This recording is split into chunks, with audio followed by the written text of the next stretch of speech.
Welcome to the channel. Here, we master tricky words and their pronunciations. Today, we're tackling the word slender.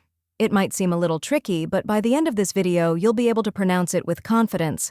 The correct pronunciation is slender. Let's break it down.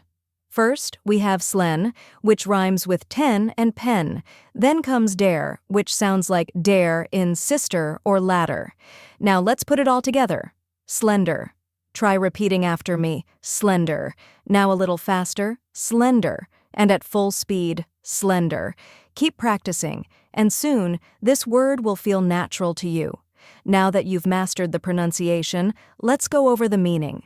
Slender describes something or someone that is thin, narrow, or graceful, often in a delicate or elegant way. And that's it. Now you know how to pronounce slender and what it means.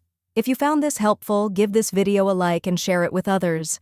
Comment below with any tricky words you'd like me to cover next, and don't forget to subscribe for more pronunciation guides. See you in the next video.